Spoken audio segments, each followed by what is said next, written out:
Who would be a Wolves fan, eh? On goes ball. People might yet win it here for Wolves. Flash in the shot. What a goal!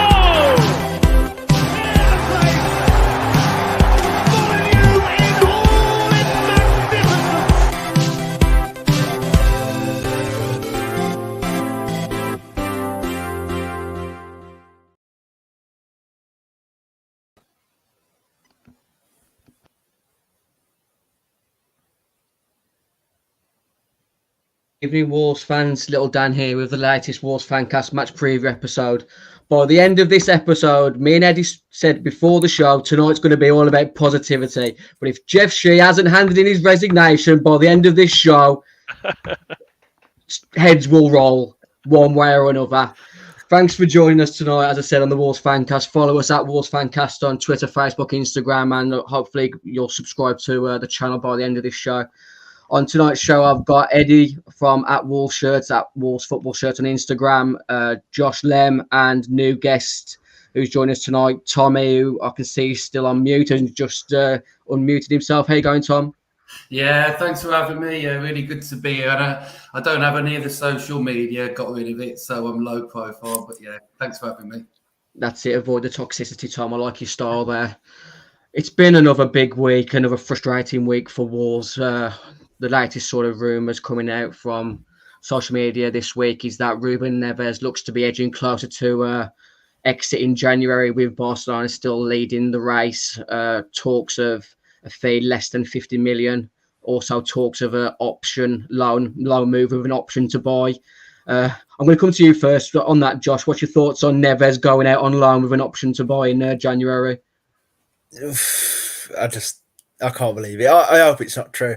You know, you think we'd learnt from the Adama saga, but quite clearly we haven't. And Mr. Sellers once again is going to, make himself the bad guy as per. So, but no, I just can't believe it. What's your thoughts on Neves to Barcelona, Eddy? It seems like it's going to be a move that happens sooner or later. Barcelona seem to be lining him up to replace Sergio Busquets, but it's all about getting the right fee now for Ruben Neves, isn't it? Well, yeah, it's interesting, Dan, because it's something that's kind of been met with a lot of Wolves fans are kind of quite understanding, I think, about that possibility. Certainly the ones that I've spoken to, a lot of, fans are very grateful for Neves and what he's done for the club and how long he's been here and didn't expect him to be here that long. And it seemed like last summer, the plan was for him to leave. And he obviously said his emotional goodbye at the end of last season. And then for whatever reason, whether it was Barca couldn't sell De Jong, De Jong didn't want to go, they didn't get the money and they couldn't bring him in. So I think it's kind of been on the cards, hasn't it, for a long time. But you can't say that he hasn't played with his heart on his sleeve, hasn't played a lot of fight for us this season, even though he knows that that's coming up. So I don't really think anyone could blame him for leaving. I think it'd be obviously a great opportunity for him, but it would be, terrible for Wolves Football Club to lose our best player mid-season, and the thought of it being an option to buy is insulting. I mean, I don't know who's pulling the strings. Like, is it Sellers or Shee or Mendes? But an option to buy for a player like Ruben Neves, for a club in the relegation zone as we are, would just be madness, pure madness. It would literally sum up the current running of our club, wouldn't it, Tom? What's your thoughts on Ruben Neves leaving? Do you think he checked out in the summer at all, Tom? Or what do you think of him being still captain if he looks like he's adamant that he wants to go? Is he the right fit for captain currently? To be honest, lads, I'm surprised he's actually still here all these years later, because I think he is an absolute stellar player. I think he's probably reflective of the times that we're in. He's probably shown a sense of loyalty to stick with us. I say stick with us when we're seventh and you're pushing, you look at him and think, actually, could he play for a top six club? Arguably, yes, but how much will they have to pay for him, right? So when you're seventh and you're on that border just below, trying to get into those top six spots, absolutely. But when you're in a club like us, which is kind of in free fall, you've probably, you've got players leaving, all around and the style of play. And right, when you're a top player and he's at training sessions, he's probably thinking, you could tell, right, that you're just a different calibre. The club's going downhill. So in terms of the captaincy, Should he have it? Well, who else would have it in this given moment? Who are the leaders that are left? For me, Cody, even big personality. Even with John Ruddy, yes, he didn't play, but when you lose these big personalities and the real core and the spine of the club behind the scenes, if you take it off Neves, who arguably within that team is rolling their sleeves up and getting stuck in. I'm going to throw you up the wall, Josh, and ask you to answer that question. If Ruben Neves isn't captain, so who's the next one in line? And obviously, at the start of the season, he looked like Bruno Lage had made Max Kilman the vice captain. But where are the leaders currently in this dressing room for you, Josh? Well, I think that's the problem. There isn't none. And just expanding on the Kilman point a little bit with what you're saying is, I don't think Kilman is vice captain material. I think Kilman's biggest problem isn't his ability to play football; it's the mentality. I don't think he's got. I don't know. You look at him, and I think he's a little bit weak mentally when the going gets tough. Things like that. He doesn't look vice captain material to me. I wouldn't know who you give it to. Really, it's so hard because there just is such lack of leadership. And don't forget as well, we have got quite an inexperienced squad in terms of, I think at the start of the season, it was about third or fourth youngest team. On top of, when you think Martino bumped that up quite a lot as well. So it's really hard to see. They need I think we need to try and keep Neves for at least the rest of the season if we can. Obviously, that depends on Mendes and Co. And we need to rebuild in the summer. We need a couple of leaders but we don't know what league we're going to be in, so it's so hard to say. Massively difficult situation for the club at the moment. Go on, Tom. But that whole concept, that what you've just said, that sentence, that's what's for me so laughable about how far we've come, because now we're arguing we need leaders. Well, we had some good leaders. We're talking about Kilman being vice captain. His performances have dropped. For me, yes, if you want to go to a back four, I understand the arguments about taking, can Cody play in a back four? Arguably, he is doing that at Everton and doing it quite well under the right management. Kilman's performances without Cody and his leadership have dropped quite, and I think it's a knock-on effect of that. So when you have, arguably, central defenders are usually peak at about 28 years old, and the reason for that is just that, the position and the maturity and the pressure that you're under within that position. So as vice captain, I would say absolutely not. Strip that away from him. Let him do what he does best, and he needs an experienced defender next to him. I got David Walsh in the comment section saying Nathan Collins is captain material, is already captain Stoke, but no way he's ready for it, which shows how bad the situation is that I've even mentioned him. Dean Collins also mentioning Nathan Collins. Nathan Collins is the only one fronting up, so I would likely be him, even though he's just a young lad. Like Josh says, there just isn't many options at all. I've tried to give Bruno Lage a lot of leniency with his with the striker injury troubles and sort of lack of options that he's had. But as much as we can all spend days upon days talking about how bad Jeff Shea and Scott Sellers are at the moment, Bruno Lage is massively culpable for gutting the dressing room of the leaders and why we're in this situation. Playing wise at the moment, we spend so much money in the summer. The club, rightfully so, backed Bruno Lage to try and embed the evolution that he was trying to lay out with going to a back four, getting rid of what he classed as sort of the leaders of the dressing room, like you mentioned, Ruddy, Cody, Sace, Dendonka. But it's just massively bit the club on the arse, and a massive reset needs to happen there. But this is just the worst time of the season for us to be dealing with this situation. The other sort of news that came out before we started the show tonight was Wolves are now actively searching for an outstanding candidate if they became available on the back of the 4-0 defeat against Leicester.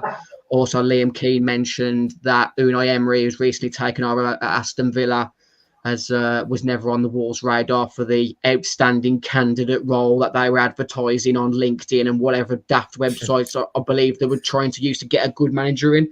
What's your thoughts on Unai Emery not being on Wolves' radar already? Well, I mean, you see a club like Villa, who obviously, in this regard, are quite well run. Manager searches are something that should happen behind closed doors. I mean, you saw it with Spurs, didn't you, a couple of years ago?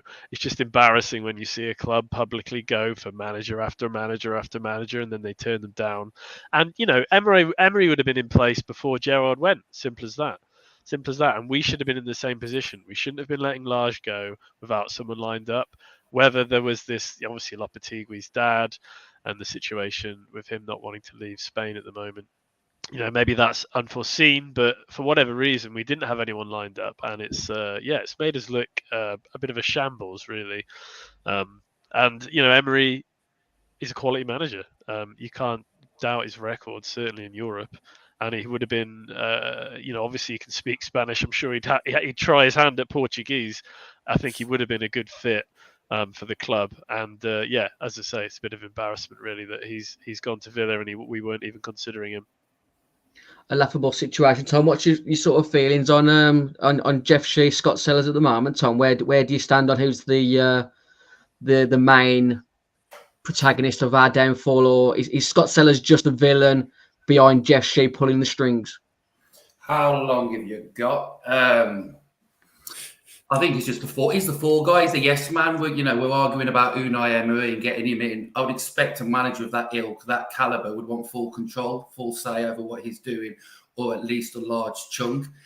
If you're going to have managers that are those outstanding candidates, they're obviously going to have their set demands in a good way because they know what it takes to get a football team on that elite performance, and those managers are few and far between.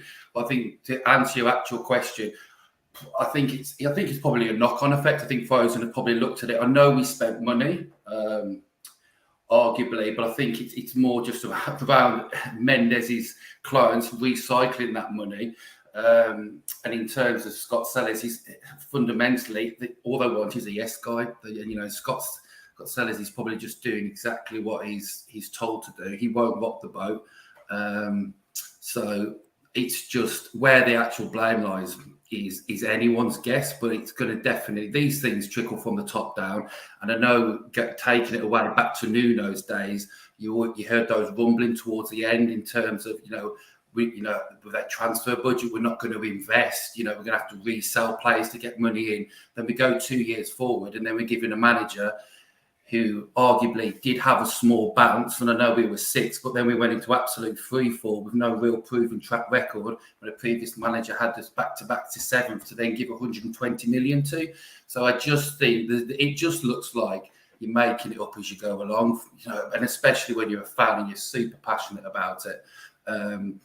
It hits home a little bit harder, and it's always easy to say, right, afterwards, to look back and say, well, you could have done this differently. But there have been so many decisions that you just look back and think, really, what is the actual goal here? To, again, strip out the backbone of the club with the leaders, completely change the system. And we're talking about the best football league in the world here. This isn't easy. So it's just mind blowing, really. But where the blame actually lies, arguably, Jeff Shea with Scott, it's got to be.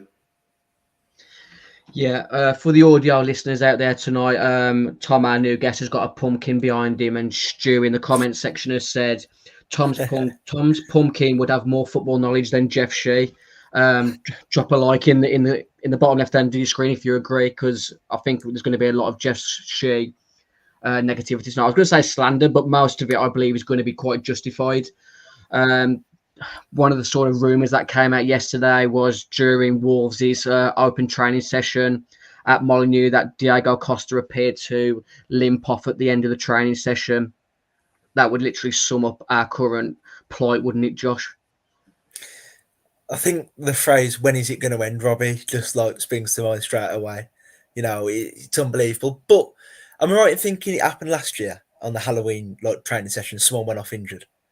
I can't remember who it was, but or was it Kilman? They had one towards the end of the season, like an open training session at the training ground that I'm thinking of, and he got injured then. But it just feels so typical. It sums up this season. What do you say? It's just so typical. It just means at the weekend they've got to go into play like Pedence at the number 9 or something like that, and you already knew the weekend was going to be back to the wall. 11 men behind the ball. Do not give anything stupid away. And then you look, if Costa is injured, then what chance do we have? What chance really do we stand? Due to the mountain of fire that's currently surrounding Molineux, I hadn't even considered Podence as a false 9 on Saturday, and I already feel sick again. it's just going to be another frustrating day, isn't it? I mean, tough. obviously, hopefully, it was just a bit of precaution from Diego Costa just to call the training session short, and he'll be good to go. What have you sort of made to Diego Costa since he's started featuring Eddy? Well, you want to be positive. You know, there are certainly moments, aren't there, that he's shown, you know, touches but movement, you know, getting in the right positions, but he's just been that half a step behind, hasn't he? You know, he just seems a little bit like yesterday's man. And you see it with Moutinho. Certainly the last couple of years, it just takes him longer and longer to build into the season. And, you know, maybe, 10, 15 games in, he starts to get to pace. So that's what we've got to hope with Costa. We've got to give, hope 10, 15 games in, he'll start firing all cylinders, because he's had so long outside of football, and we obviously are so desperate for a striker that he's been thrown in. He's starting, and he should start. We don't have anyone else. We should be starting him. But it's a lot for him, and he's off. He's obviously off the pace. He's not the player he was. Can he get there? We've just got to be optimistic and hope that he can get there. Let's quickly move on to the weekend's fixtures in the Premier League. Leicester Man City kicks off the weekend at 12:30 on BT Sport. Brentford Wolves is at 3 o'clock, along with Bournemouth versus Tottenham and Brighton against Chelsea. Based on the 4-0 outfoxing Leicester gave us last weekend, Josh, how do you see Leicester faring up against Man City? Well, they might have outfoxed us, as I quite like the pun, but you still fancy him to get battered by City, don't you? You look and go, I mean, we're absolutely horrid, and they still only put 4 shots against us. They can't be that good. Although we did lose 4-0, so it feels a bit like. That's it, yeah. Newcastle are a club that are greatly aggravating me on a daily basis at the moment, because they remind me so much of Wolves after we got promoted. They've got such a momentum that's carrying them at the moment, that they're what you'd class as just, I don't want to say bang average players, but where's Miguel Almiron come from to turn into this form? It's just ridiculous. The fan base, ever since Mike Ashley sold up and Eddy Howe's turned into some prime Mourinho, it's just so aggravating to see at the moment, watching us as well. What fixtures stand out for you on the weekend, Tom? Obviously Brentford Wolves, for sitting there with my head in my hands, going, feeling very frustrated and lobbing things across the room. But putting that aside, I think Liverpool-Leeds could be a juicy one. And I think particularly if Leeds could do, at Anfield, right, it's going to be super, super difficult. I know you said as well the form of Leeds at the moment, but again, with their fan base and doing Liverpool over Anfield from a personal level, I would quite enjoy that. And I always think United West Ham could be quite a juicy one fixture as well. But yeah, arguably as well, you've got Brighton and Potter returning to Brighton with his new his head-to-head with his it's a very similar system to what he was doing. But to be honest, when Wolves are in 3-4 like this, it's hard to get excited about football. I don't know about you lot, but I'm watching it, but I'm watching it thinking, why can't we do that? You mentioned Newcastle. You're saying, it's like we went up because they've got a plan. We have no plan. We make it up as we go along. So they've got a good manager. They've got a set plan, going through the motions, and they're going to invest at the right time to keep developing the squad. And it's exactly what we're not doing. But yeah. You mentioned the form table a minute ago. Hopefully you can see that on your screens now. The bottom 3 in the Premier League table at the moment in regards to form, Leeds at the bottom. They've lost 5 out of the last 6, drawing 1. Obviously, Wolves have won 1 out of the last 6, lost all the others. And then Brentford, which has massively surprised me in regards to form. We've got Lewis, the Cog Coughlin, who's joined us from the Besotted podcast. How are you, Lewis? I think he may be on mute. No, yeah, he is. How you going, Lewis? Yeah, pretty good, thanks. Thanks for having me on. Can you hear me okay? Yeah, great. Thanks for coming on. Obviously, part of the Besotted podcast. I just mentioned there, Brentford's form hasn't been great. It's been a massive sort of fall. Did it coincide after that Man United romping, or has it been after that? Yeah, it's been since then. So we got really badly turned over at the weekend at Villa Park, and a couple of games before then, we got just outplayed by Arsenal. So we're probably, we're a couple of players short at the moment. So Pontus Jansson, our skipper's out. Our best player, Christian Norgard, has been out for at least half a dozen games. He may be back on Saturday, not sure yet. But we've really been quite badly exposed, particularly in defence. But having said that, we got a good point at home against Chelsea, which arguably, we certainly had the better chances and should have won that game. We were hanging on at the end, but we outplayed them for most of the 90 minutes. And we got a 2-0 win. I'm trying to think who that was against, actually. In the previous game, it was Brighton, wasn't it? It was Brighton, that's right. And they were, to get 4 points out of those two games was better than we expected, particularly after the debacle in Newcastle when we lost 5-1. So we've just been like horribly inconsistent in recent weeks. Pretty good at home, apart from against Arsenal. Shocking away. But I'm a little bit surprised that we're that far down the form table. But I knew we'd be in the bottom half. But that's quite telling, actually.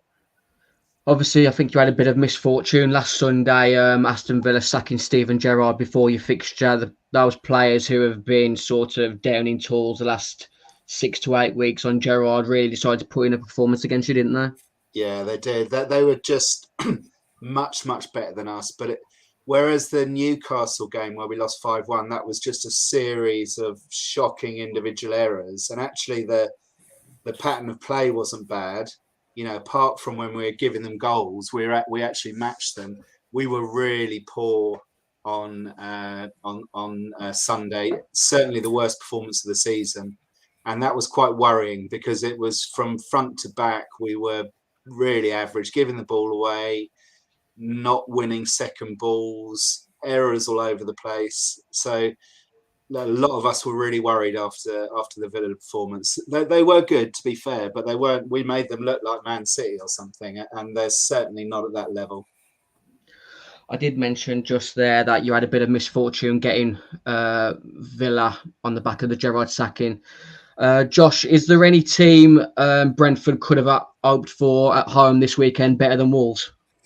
No, I don't think they could have had anyone else. It's just so perfect.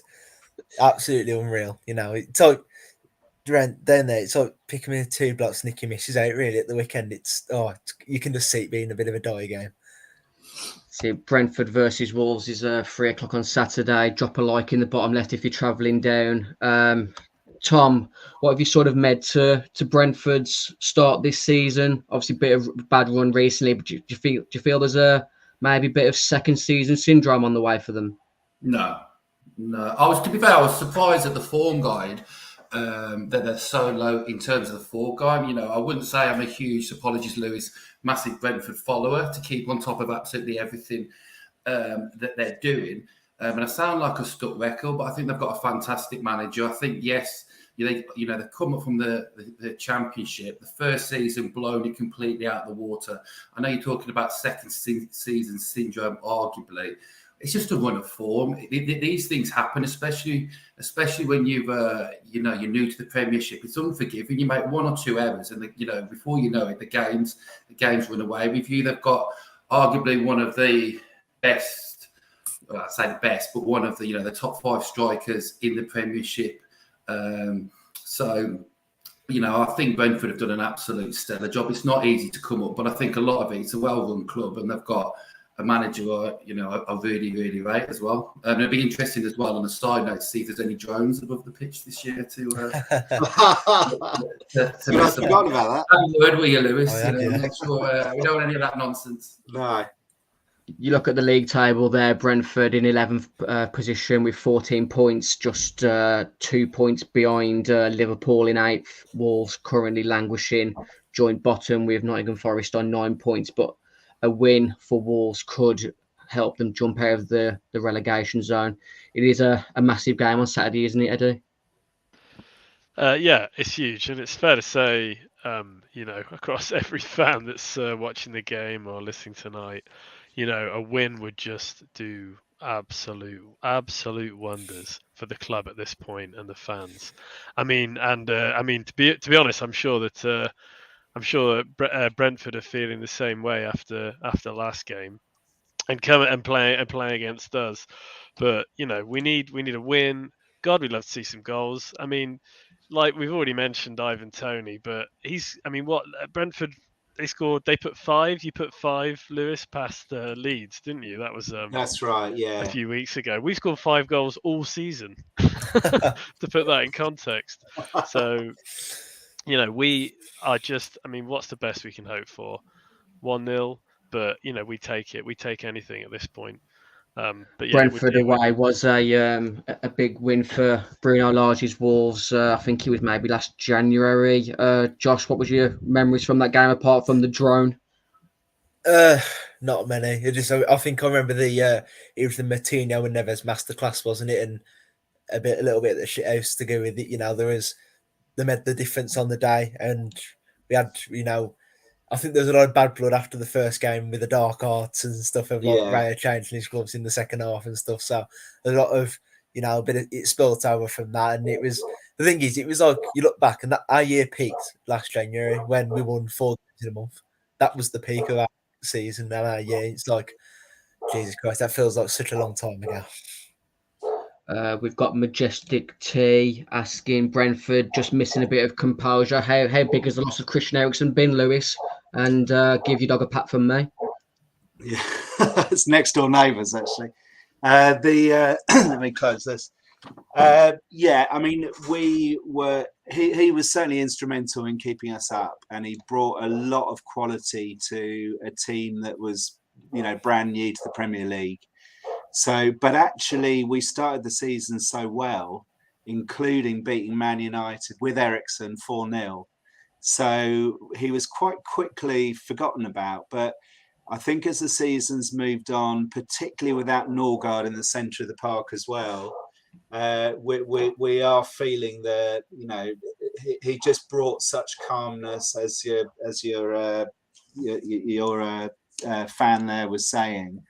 Real calmness, real quality, and just gave, in the same way as Ivan Toney does, just gave the team a little bit of extra belief. I think that there was somebody in the 11 who was clearly top quality.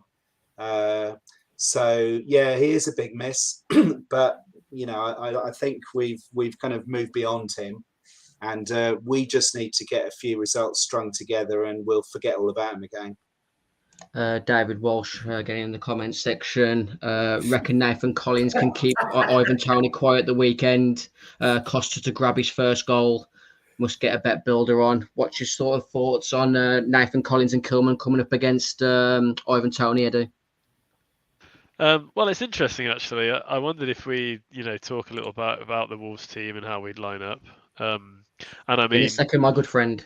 Yeah, well, this is it. It's whether we're going to see the return of 5 at the back after last game, because it's certainly something that I know a few fans have discussed. There's someone who I know on Instagram has messaged me earlier saying, bring up 5 at the back. He wanted me to mention the possibility of Neves playing sweeper. I know that's an unpopular opinion, but that's something that he thought might shore us up a bit. With sitting a bit further back. Not sure I necessarily agree, but I can understand, his thought process and his thinking, let's think about some of the, better results we've had over the past few years. It has stemmed from being solid at the back, and maybe with what we could do with getting back again. Lewis, you sent me your, was it preferred or likely lineup for Saturday's game? You've got obviously David Raya in goal. Back 4 of Rico Henry, Ben Mee, Ethan Pinnock and Christian Ayer. Midfield 4 of Damsgaard, Janelt, Janssen and De Silva with Mbeumo just off Ivan Toney. You mentioned Norgard is a possibility on Saturday. You say he's your key man if he is fit? Yeah, definitely. I'd say as well as Tony, you've got Norgard and Rico Henry are probably our standout players, and Ethan Pinnock, on normal form is absolutely outstanding as well. But if Norgard is back, he'll probably come in for Jan Elt, I'd have thought. You can see our Wolves lineup there. For the audio listeners, it's pretty much the same lineup as what started against Leicester, apart from Semedo back in for Johnny. What's happened to Johnny Castro Otto, Tom, this season? It's not playing well enough.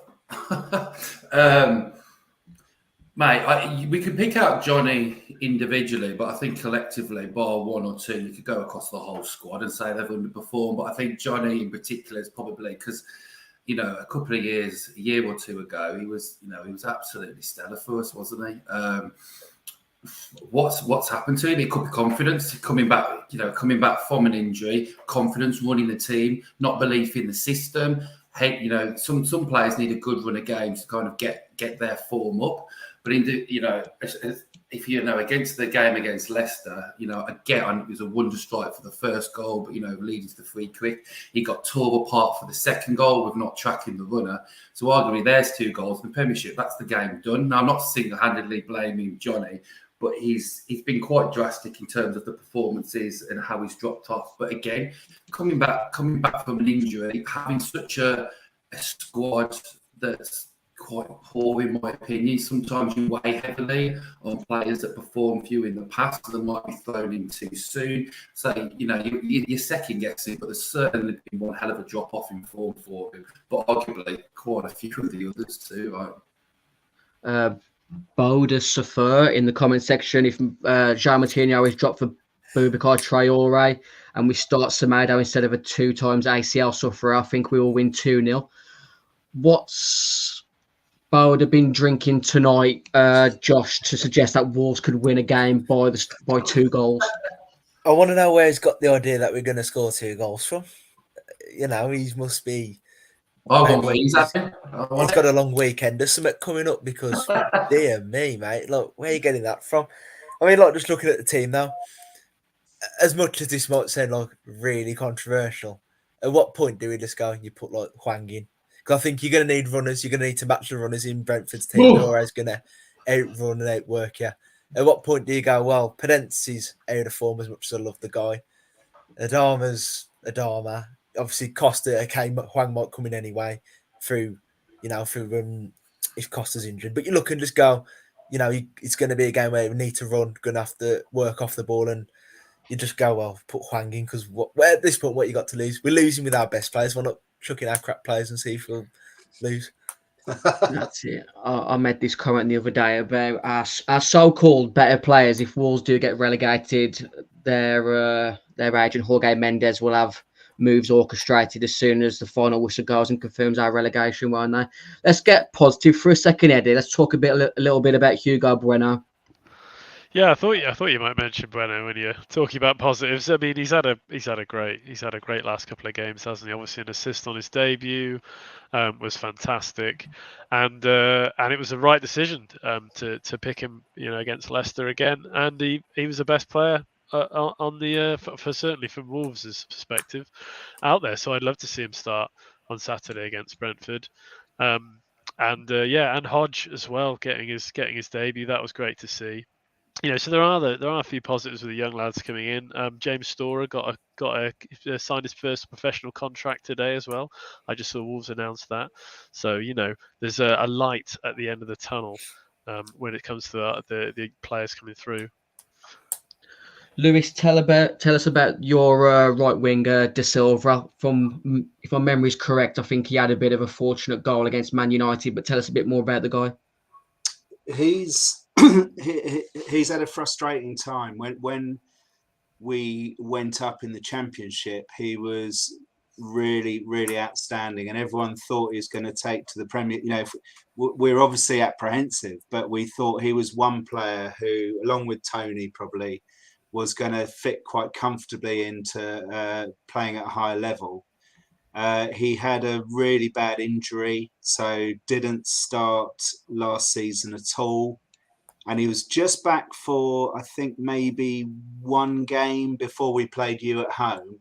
And if you remember, he got sent off in that game, straight red, which kind of killed us off, really. That and the drone, I think, combined to make it really an awful afternoon. And he's been back. His first start was as sub in the first game of the season away at Leicester.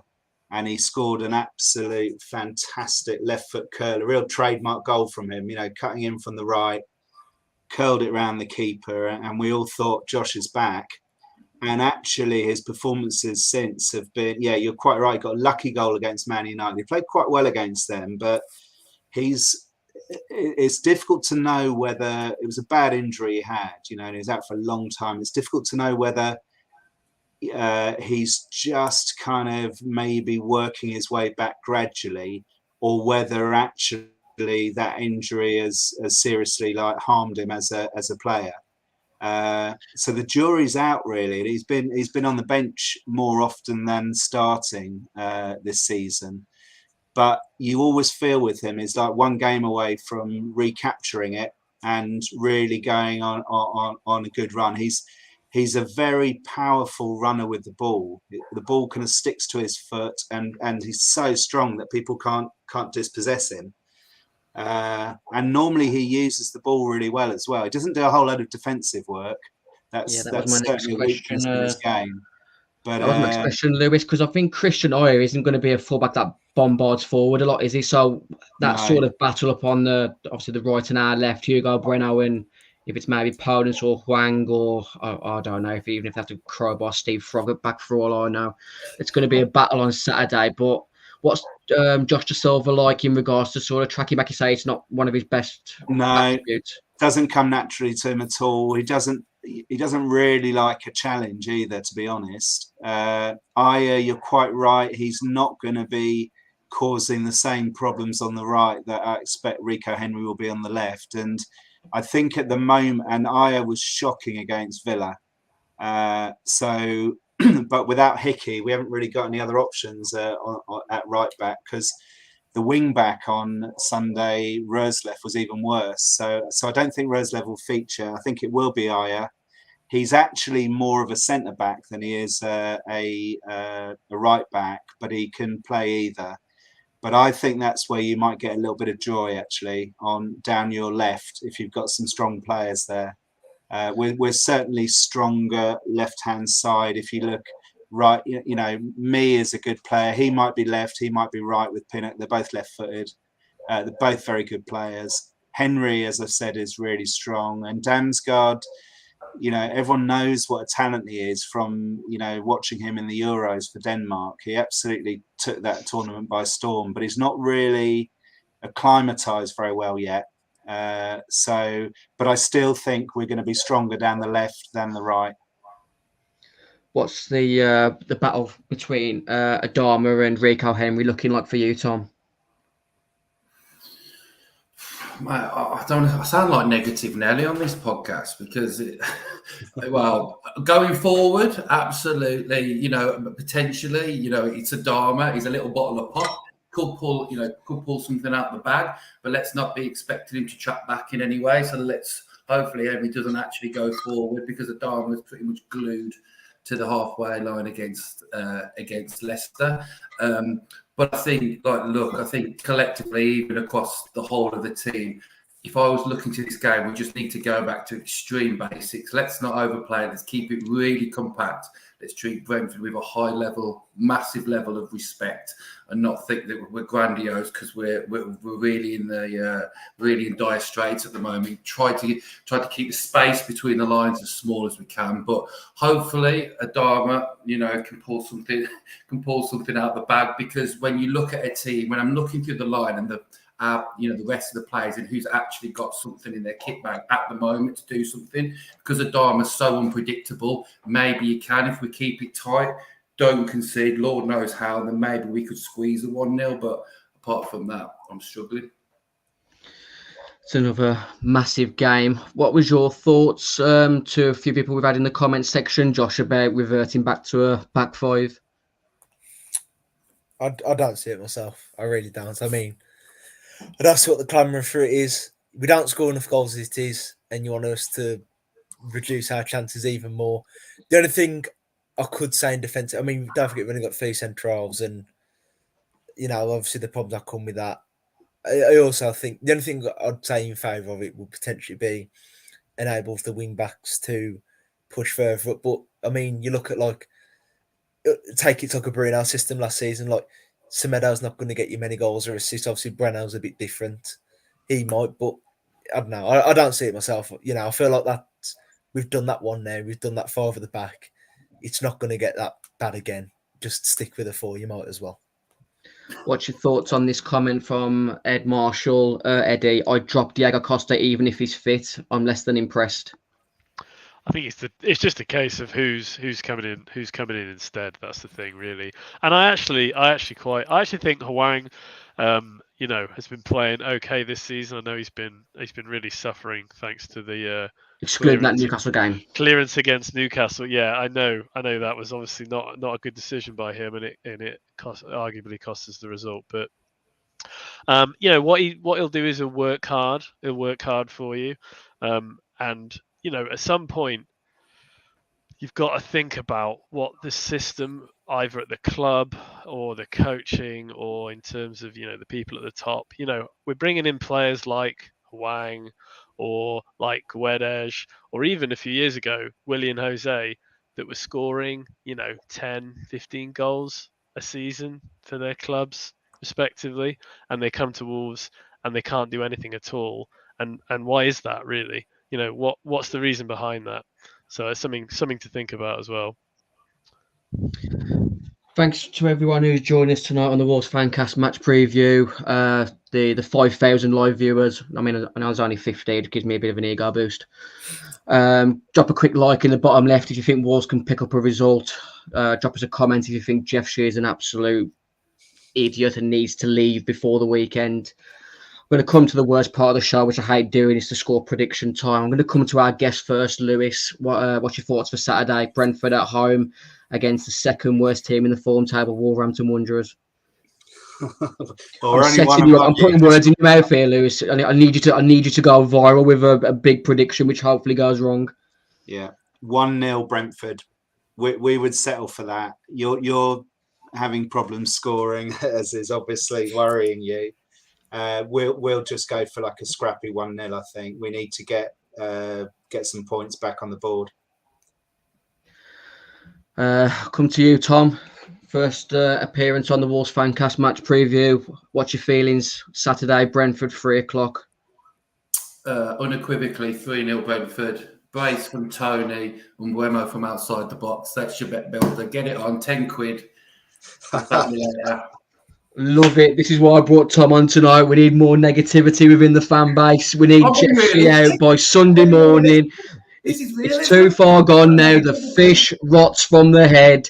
He needs to go. We need to let loose the Mendes muzzle that is gripped within our club. It's time for a change. Josh, what's your score prediction? Well, Lewis said Brentford, they take 1-0 Brentford. I would take 1-0 Brentford, to be fair. But my realistic, let's be optimistic. 1-1. A 1-0 score draw. Peter Yam Yam 54 says, thanks lads, she's a knobhead. Draw if we are very, very lucky. Ethan L, it's time to go. I'm hoping that's directed at Jeff Shea. Like I said a minute ago, I hope it's not the end of the show. Eddie, I'm going to come to you with your score prediction and then we'll finish off with your kit quiz. Thanks, mate. I mean, we can't say 1-1 optimistic. Come on. Wolves winners, optimism. We've got to have some optimism. What about Bueno? Bueno getting forward. That's been delusional. Let's say Bueno gets sweet, wraps his left foot, beats a man, bursting forward. Come on. We've got to say 1-0 Wolves is optimism for me. I mean, 2-0 Wolves is ridiculous. So 1-0 Wolves I'll go with. Would you take a point, a really ugly 0-0, Tom, surely? Oh, would I take it? Oh, mate, I'd take it and I'll be out the door down the road quicker than a sticker. I'm telling you. Yeah, we're terrible. Absolutely. 0-0 away at Brentford. Core blimey, absolutely. That's the only chance that we've got at the moment with how poor we are. Try and get any points on the road we can and somehow try and turn Molineux, say, into a fortress. I mean, it's probably the opposite of that right now, but you've got to absolutely 1 point. Let's just get a point on the board. Try and get the wheels in motion. Yeah, mate, I'll take that in a heartbeat. It is literally all about points at the moment, isn't it? Even a bad performance and a draw is literally it would be heaven sent at the moment, wouldn't it? Lewis, thanks for joining us tonight on the Wolves Fancast match preview. Obviously, tell people where to follow Besotted. Yeah, it's I don't know what it's besotted.com basically. Thanks a lot for having me on, fellas. And if you're coming down for the game, pop into the Globe. 15-minute walk from the ground. There'll be a load of us in there before the game. So look forward to welcoming you to New Griffin Park. And good luck for the rest of the season. Yeah, I think I was in. And I'm cheer sure up. I was in the Globe and the Gunnersbury Arms when we came earlier on in the year. It was probably one of my. It's probably my second favourite away day after the 3-2 comeback at Aston Villa. Thanks for coming on, Lewis. Enjoy your Sunday and have an okay Saturday. Okay, cheers. Take care. Thank you. Right. As I said earlier, thanks for joining us on the Wolves Fancast match preview, a part of the 90min.com football network and our main sponsors, Pixel Yeti Media. On tonight's episode, obviously, we got Eddy back, and on the previous episode, he provided us with a kit quiz. Obviously, at Wolves Shirts on Twitter, Eddy, and at Wolves Football Shirts on Instagram. Yeah, that's right, mate. Yeah, been a shirt collector for about 4 years now, and sort of COVID happened, and then I think a lot of us kind of kicked it up a notch then, and went a bit into a sort of shirt paradise. That's certainly what I call my spare room now, which has got all the old shirts in them. But yeah, I really enjoyed running the quiz last time, and I thought that I got a bit of feedback. It was a bit hard. It's a funny thing you forget as a shirt collector that normal football fans don't know that much about football shirts, and why would they, other than the few they might have in the cupboard, So I'll try and make it. I've got multiple choice pictures. I've tried to get it a bit simpler. We'll get some more points on the board, so that's the idea. That's it. We'll come to question one, Eddy, in just a second. Just try and be a bit helpful to our audio listeners. Here is question one. Yes, I will describe it. So, question one. So I thought I'd do a quiz tonight all about, in honour of Hugo Bueno's excellent debut assist against Palace, and Hodge as well coming through. I thought I'd do a quiz all about debuts, really, about famous players or just famous debuts and the shirts that they wore. So the first, we are going back to the 80s for the first four shirts you can see in front of you. Let me just jump in for a quick second, Eddy. What year were you born, Josh? 2002, mate. This is a bit before my time. Good luck with this one. Come on, boys. What are you trying to do to me? Well, yeah. So these are all shirts of my lifetime, though, having been born in 1985, just about. But yeah, anyway, we're going back to the 80s. For people listening at home, we're looking at store distribution home and away shirt and Amanda's paint and ink home and away shirt. And the question really is about Steve Bull. Steve Bull made his debut in the 80s in a quite disappointing 3-0 defeat against Wrexham. But what shirt did Steve Bull wear on his debut?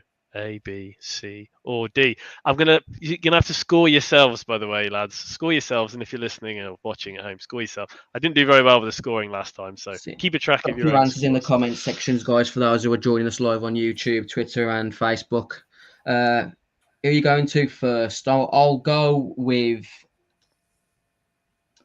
I'm going to go with D as my first answer. Josh? I'm going to go with D as well. D as well. Tommy? I'm going A, mate. Well, great start for Tommy. 1 point for Tommy.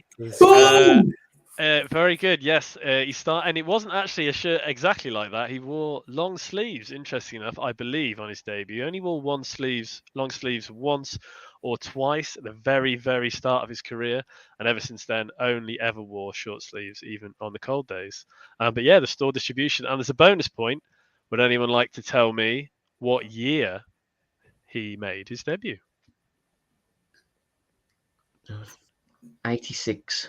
Oh, I was going to go at. Oh, Bingo, spot on. 1 point for Dan. I'm gonna go 86. Yeah. November 1986. Well done, Dan. My logic for D was Wrexham probably playing red, I thought that and as well. I went with D on that basis. And We'll it's come as similar to- to the shirt I've got on now, so I was like, yeah, I'll just guess with that. Oh. Yeah, exactly the same. Yeah, so that the one you've got was inspired by this one behind me, the Okay, you do. 1989 away. But yeah, Question a few years later, that one anyway. But yeah, good start. 1 point to Tommy, 1 point to Dan. Let's move on. Question 2 is not such of a famous player, but certainly a famous debut. So I don't know if you'll have remembered, probably not in your lifetime. Sorry, Josh. Darren Roberts, who was a player we signed from the lower leagues, English striker, who had a tremendous debut against Birmingham, where he scored a hat-trick in a 4-0 win. I love how Josh said who then. I'm going to give you the year was this this? time. In 1992. But which nappies? shirt did Darren Roberts wear? And I'm going to go to you first, Josh. 1992. A. He's gone with A. Tommy? Was it home or away? Sorry. I haven't said. I can't say that. So we'd be giving too much information. Let's go D. And we're going to Dan. I'm going to go with C. Oh, another point for Dan. Well done. Yeah, it was the classic tyre mark Goodyear shirt that in a very rare televised game against the Birmingham away, he banged that hat-trick in. A bonus point. This is tough. Bonus point. If you could tell me the club we signed him from, it's tough. In the lower leagues. Surely. Stevenage. It's hard. This is hard. If anyone gets this in someone like Northampton. If anyone gets this in the comments section, I'd be amazed. It was Burton Albion. So tough. He scored 3 goals that game. He only scored 5 goals the entire season. So an amazing debut, but then sadly, I think he was billed as the next bully, as every single striker we had was. But no, didn't live up to that one. Right, question 3. Moving on, Dan, I think, is in the lead, but you're keeping track of your own scores. Yeah, question 3, big debut here. We're moving forward to 1997 I already know. Robbie Keane, who scored a brace famously on his debut against Norwich. But what shirt did Robbie wear? I'm going to start with Tommy first. I'll go B, mate. Dan? B. Josh? B. Oh, Josh is very good, boys. Yeah, Josh, not having that. 1 point all round. Yeah, very, very good. And a bonus point. Had a year before for the Wolves academy, but bonus point, maybe a tough one. Where did we sign him from? Does anyone know what team we signed him from Ireland? Cork.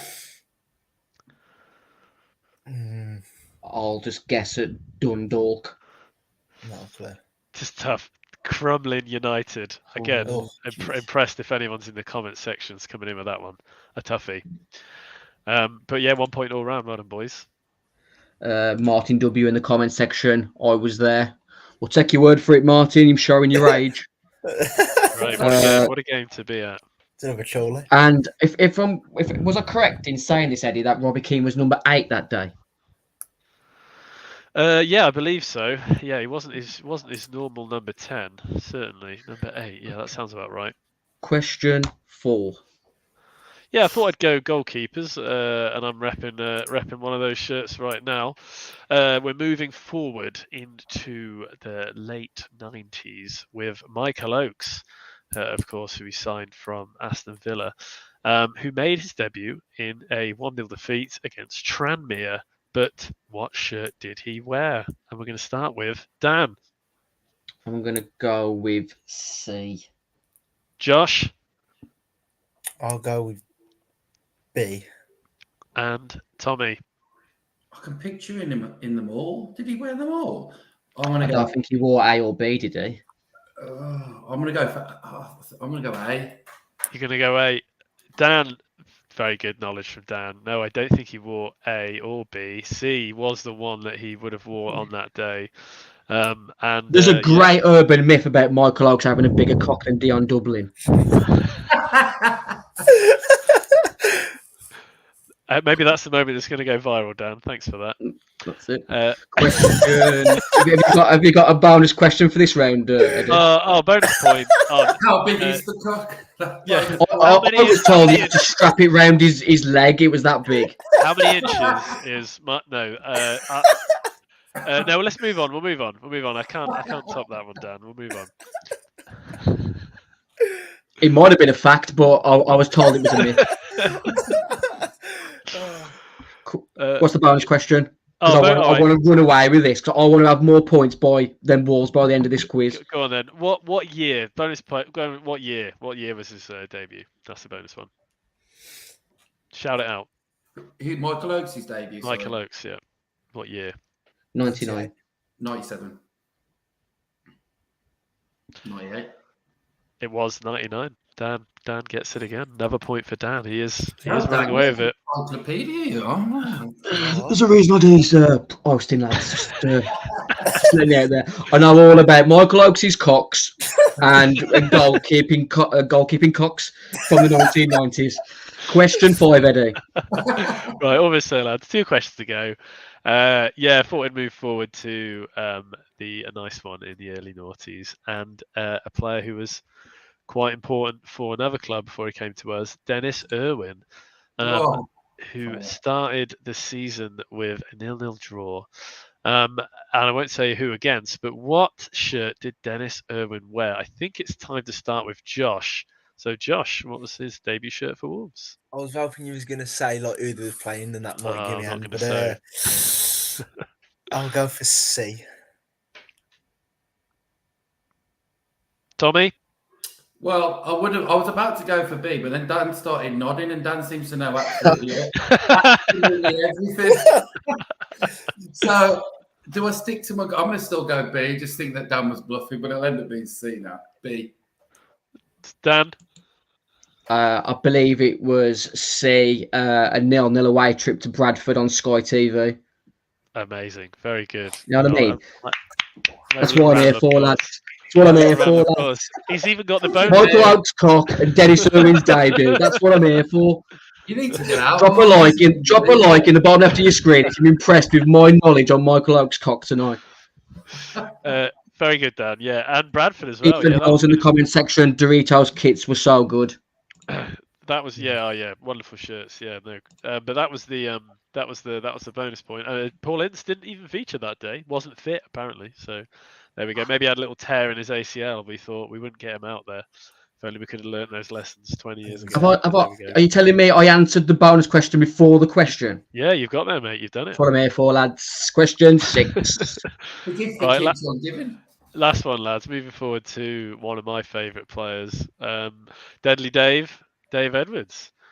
So we've gone forward to 2008 and a 2-0 win over Scunthorpe. And what shirt did Dave Edwards start with on his debut? And I think we're starting with, is it Tommy or Dan to start? Is it Dan? I think it might be back to you, Dan, I think. Let's give it to Dan. He's ahead. Dan, where are we going? Just run the question by me one more time. So, Dave Edwards, debut, Yep. 2008, Scunthorpe. Yep. Name of Yep. the shirt. C.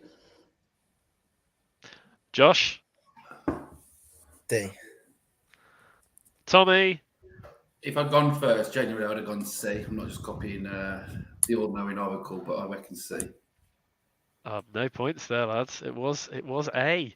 A. Oh, I get them mixed around because the C was the promotion winning shirt, but A was the season before So yeah, we wore C in 2008, but obviously in August of 2008, yeah, that was our 08-09, the two at the bottom, like you say, the promotion winning champion season under Mick. Bonus point, another very significant player for Wolves started that day. Well, made his debut that day with Dave Edwards and scored. Dave Edwards scored, and another player scored as well, who made his debut for Wolves in 2008. Who could you name that player? In Porch. Yeah, there we go. Bang on. Bonus point for Josh. You got one. He's gone in there with a big Seb call. He's Yeah, that was it though, lads. That's your kit quiz. Well played. I think a round of applause for Dan. Yeah, run away with it, lads. You gotta stick with me, lads. I'm here till the end of the season. Jeff Shea will not last the end of the season as chairman of this football club. If I've got anything to say do with it. Any disagreement there? If is anyone still pro Fosun within the Wolves fan base, make yourself known. The silence is deafening. Thanks for joining me on the Wolves Fancast match preview tonight, along with Eddie, Josh, and Tom. I was going to try and crowbar in a music song at the end. We're plugging local Midlands band The Assist on this week's preview show. You can find their latest single, Better Days, on our Twitter page. They're playing the O2 Institute in November alongside previous music guests Rosa Calum and the Dharma. Check them out. It's a really good band. Their album Council Pop and their latest track Better Days were double winners at the Birmingham Music Awards for Best Album and Song. And I'm gonna end tonight's show with I hope you enjoy your weekend. I hope we can pick up a minimum of 1 point. But at the end of the day, things can't get much worse, or can they? Good night. And thanks for following the Wolves Fancast. We'll see you hopefully on Sunday with a post-match podcast to go through life and tribulations of a Wolves fan. Take care, everyone. And remember, Michael Oakes' cock is massive. Huge!